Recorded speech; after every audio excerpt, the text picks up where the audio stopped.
destin commun à nous, Européens, c'est la Méditerranée et l'Afrique, où notre destin se joue. Et donc nous avons en permanence essayé, nous Français, d'entraîner les Européens dans cette prise de conscience de la nécessité d'agir collectivement en Afrique et en Méditerranée.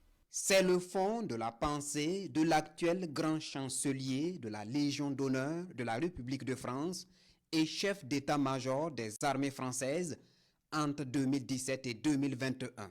Le général François Lecointre, puisque c'est de lui qu'il s'agit, dévoile ainsi dans un média français l'orientation qu'il veut de la politique française et européenne vis-à-vis des pays africains. Des propos d'une condescendance à nul autre pareil qui passe mal dans les opinions panafricanistes et souverainistes. Moi, je dis que c'est une déclaration de guerre.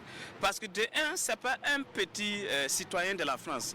Ce n'est pas aussi un citoyen lambda. C'est un général et un ex-chef d'état-major des armées de la République française. Ça veut tout dire. Et quand il s'exprime, il ne s'exprime pas avec une peur.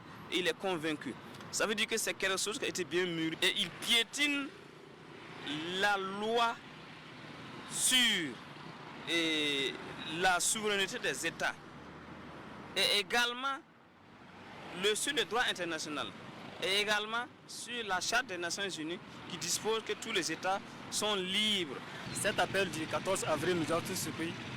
Mais je pense qu'ils ne s'en remettent pas toujours de ce qui se passe, des relations entre l'Europe et l'Afrique.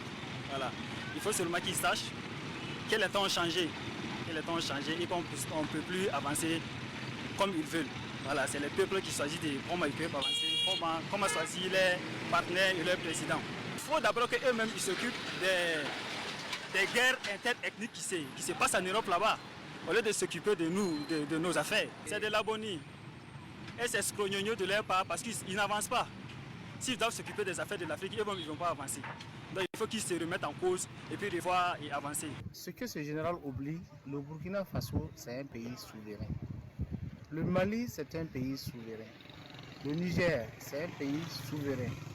Donc, nous nous sommes préparés. C'est l'OTAN qu'il est en train d'activer. Si ce général est en train d'inciter les autres occidentaux à vouloir embarquer dans le même bateau que lui, je crois qu'il faut savoir raison garder. Cette sortie jugée donc catastrophique, afro-pessimiste, cache mal la vision d'une certaine élite française, celle d'inciter toute l'Europe à mettre tous les moyens de son côté pour revenir sur ce qu'elle pense être son précaré. Et le général Lecointre le dit très clairement dans son interview, toute l'Europe doit se mobiliser et s'il le faut, lever des armées pour défendre ses intérêts sur le sol africain. Mais attention, la jeunesse consciente est prête et ne se laissera pas divertir par qui que ce soit. On n'a pas peur que dans 10 ans, qu'ils reviennent, dans 20 ans, non, on est préparé psychologiquement. Et ce qui est intéressant, c'est que la prise de conscience, c'est au bas peuple. Et quand c'est le bas peuple qui prend conscience de ses compétences et de ses actes, je pense qu'aucun colonisateur ne viendra encore coloniser. Donc je dirais que c'est des propos qu'eux-mêmes, ils doivent revoir dans leur dictionnaire.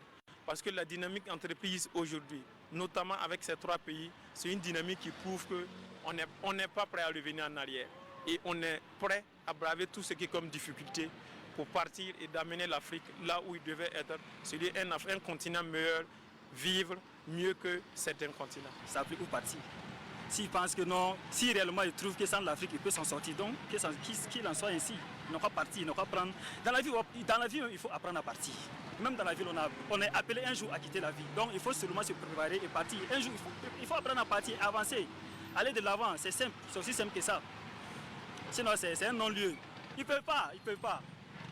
On n'est plus à l'époque coloniale où il faut prendre les décisions, venir. Ils vont passer par où? C'est qu'on a commencé là, on passe jusqu'au bout. Pour la plupart des personnes interviewées, cette déclaration ne doit pas rester impunie. Elle doit susciter une vive et énergique réaction de l'ensemble des Africains épris d'indépendance. Mieux, la sortie en date du 14 avril du général François Lecointre doit provoquer une réaction de l'ensemble des chefs d'État des pays de l'AES.